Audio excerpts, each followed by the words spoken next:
What is going on, TubeU? Welcome back to the channel, ladies and gents. Today's video is going to be my 1 year review slash update on the Hellion twin turbo system for the Redeye slash Hellcat slash Superstock slash Demon, because it's the same option on the Hellion website. I will not be speaking on the turbo kit for the Scat Packs 392s and SRT 392s. I'm sorry, I don't know anything about those, so I can't really speak on them. The same thing goes for the TRX and the Trackhawks and stuff like that. Although your system should be pretty similar to what mine is, so I guess you can, go off of what I say in this video, but your systems will slightly differ as well, just because they're different vehicles. But for the Redeye Superstock Charger Challenger, they're the same system. So that's the system we will be speaking about. That's the system that I have.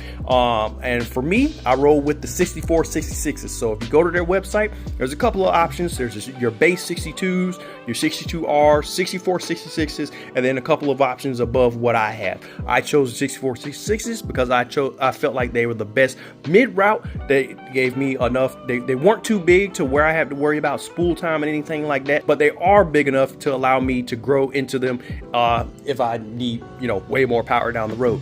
The 6466 should be good for 13 to 1400 wheel horsepower. So obviously not with the blower in place. Unfortunately, as you guys can see, I do have, well, I wouldn't say unfortunately, but for me, the blower is in place. It is still intact. Belt, everything's still intact. The blower is not gutted. Rotors are still intact. Everything is still in there. So the blower is in the way, and it is a restriction point. However, I don't have any lag or anything like that. So if you go on the Hellion website, there is an option for the Demon Performance intake. There we go. The Demon Performance intake. It's about a $6,000–7,000 option. I'm too poor for that, so I chose the cheapy boy route, and I roll with just leaving the blower intact, just throwing the standard system up there, and that's what I roll with, and I've been damn happy with it, man. So if you're on the fence and you're not unsure what to do, and you do go for the Demon Performance intake, if your results vary, if yours doesn't sound like mine or run like mine, or you're not getting the power that I'm getting, that intake could be it. You're probably going to make more power if I'm being realistic. Like I said, the blower is a choke point. I've seen the 2.4 guys. I've seen those things make 1100 wheels, stock motor, stock drivetrain, or stock transmission. So with the 2.4s, they do make a little more power because the rotors aren't as big, and your turbos aren't fighting as much weight, I should say, because the rotors are smaller in the 2.4s. So the 2.7s, unfortunately, guys, with the bigger rotors, you're probably going to see a little less power than a similarly equipped 2.4 car. So there you have it. Just a quick little breakdown, but I felt like this is more than enough for me. The car made just over 1,000 wheel, 1,027, I believe is what the number was. 6466s, like I said, and the system has been just damn fine with me. It has tons of lines, tons of hoses, and heat wrap and things like that. The oil feed pump, all of that jazz. I've had no problems out of the system itself. And if you've been following the channel, you're probably going to, oh, what about that the problem you had with the car before? That was a fuel related issue. I've made tons of videos about that. I've made the videos, discovering the problem, fixing the problem, testing out the fix, repairing the fix to the fix, and all that jazz. That was a fuel system related issue. But in short, for those of you who are wondering what the issue was, basically my fuel pumps, because it's a triple pump setup, my fuel pumps were basically the leak themselves because they don't have check valves. They're 295s, the TI Automotive 295 pumps. They don't have check valves, and it says right on their website, do not use in stage applications. But that's what we rolled with. As far as how the turbo system is performed, we've done plenty of 6130s. We've done a couple of Mexico hits. Only one track day, unfortunately, with the system. And you guys saw how that went. I was a little disappointed at how that went, but that has nothing to do with the system. The system, we trapped 138, 139 in 3 passes that we had. We were fighting heat, we were fighting traction issues. Not really heat, it was mostly traction issues. I just could not get out of the hole to save my lives, guys. Like, I was out there cutting 1.9 and 2.0 60 foot. So super disappointed at my ability to get the car out of the freaking hole. It was probably a combination of the things, but you guys go check that video out. I don't really want to revisit it because it's like, I'm kind of disappointed. I'm not gonna lie.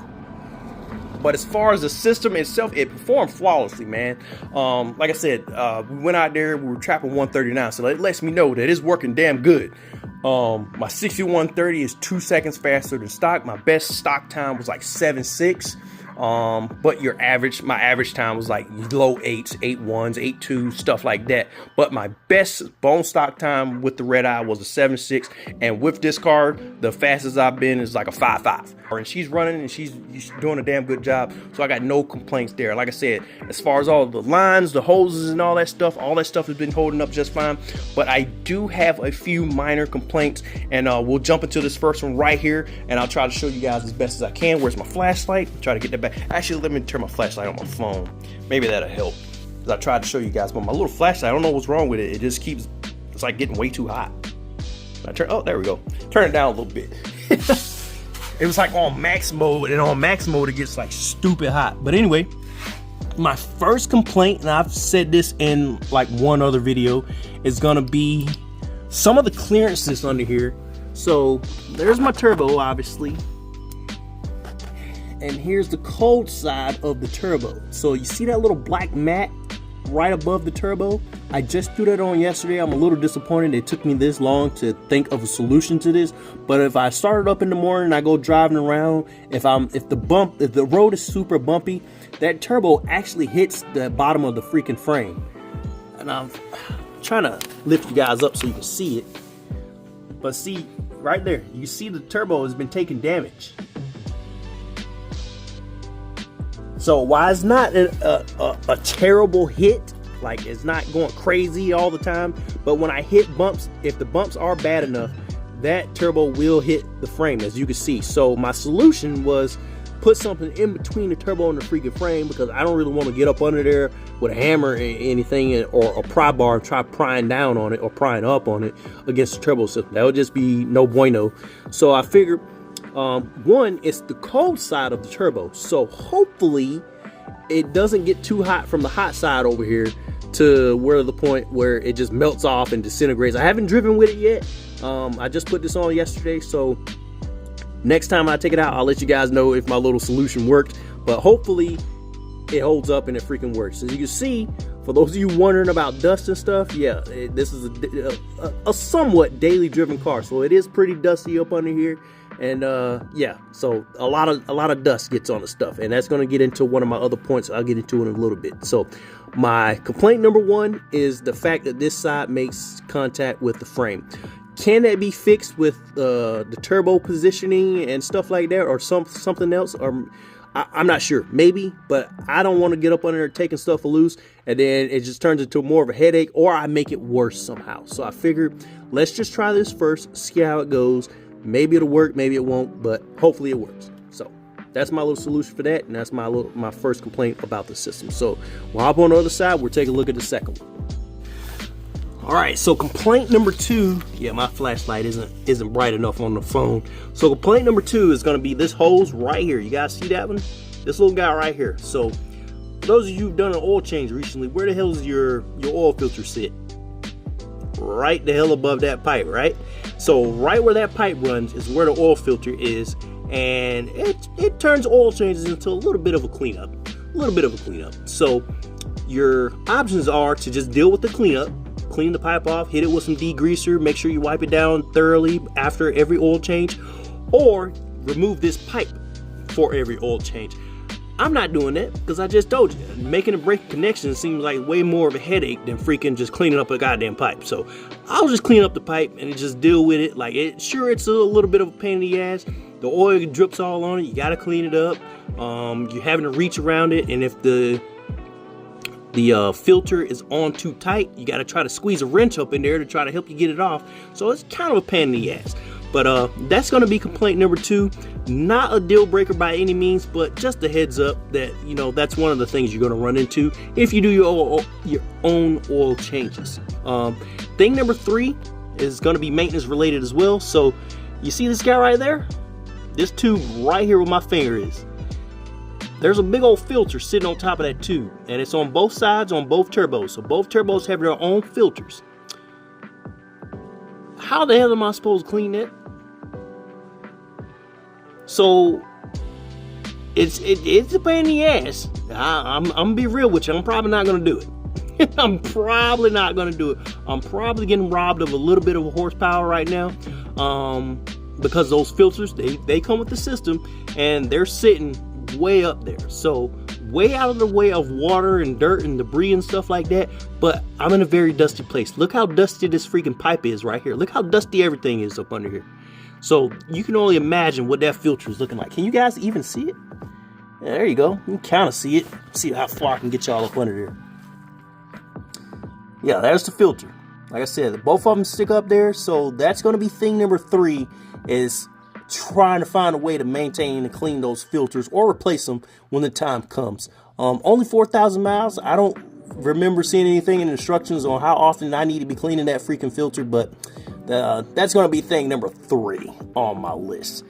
Thing number 4, or not really thing number 4, but just a heads up for you guys out there, is going to be ground clearances. So I'm going to back you up a little bit just to give you a better picture. So a lot of people know that these systems mount the turbos up under the car. So as you can see, here's where the turbos are, and that's about how high they sit. Your lowest point is going to be your cold pipes. You see these two right here? Those are your 2 lowest points with the system itself. Everything else is pretty much in line with the stock exhaust. Well, I guess the pipes come down a little lower, but it's still not as low as the 2 cold pipes right here. So your turbos are way up there, so you're not really, worried about hitting much like that.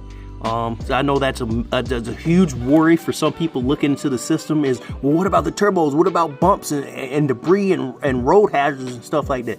They're sitting pretty high up. I don't think anything has ever hit these freaking turbos. It has definitely touched these pipes before. I haven't scraped on anything with them, but I know there's been rocks and little things like that have popped up and touched them here and there. But as far as like major road hazards or speed bumps or like actual boulders and shit that be sitting in the road, I don't think anything like that has actually made contact with these pipes. We all know how shitty some of the roads and driveways can be. Like I said, haven't scraped any of this stuff on anything. That's with a whole year of driving. Not saying that it can't happen, not saying that it won't happen, but I am telling you, for me and my driving experience, I haven't scraped on anything. You can see the pipes. They look pretty freaking clean and pretty clear to me. So, and as far as your turbos go, yeah, you don't have to worry about that at all. They sit pretty high up, unless you go over something and like I don't know, man. You'd have to be off-roading something serious to hit something high enough to get past these guys and get up there to touch those turbos. Like you're somewhere you should not be with a freaking Hellcat. I'll tell you that. So if that's one of the things you're worried about, I don't know, you probably should get a TRX or something, because you should not be anywhere where rocks and everything else should be reaching up and touching your turbos. But normal daily driving, normal road driving, you'll be just fine. I promise you that. I've driven this thing daily, rain, sun, snow. Well, not snow. I haven't seen snow in quite some time. Even if it did snow, I'm on drag radials year round, so I'm not going out in the snow to test that theory out for you guys. But in the rest of the conditions, like I just named out, hot, cold, sunny, dusty, the system has been flawless in that aspect, and I haven't had any complaints with it at all. And like I said, daily driven, so it puts in work, man. It goes out there, make a couple of hits, it puts a smile on my face, makes all the right noises, and it's pretty fun.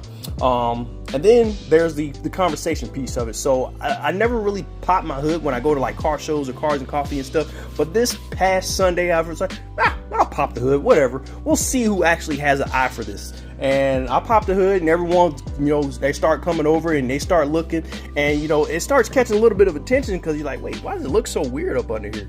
What's this funny looking tube? So it actually did draw some people over there.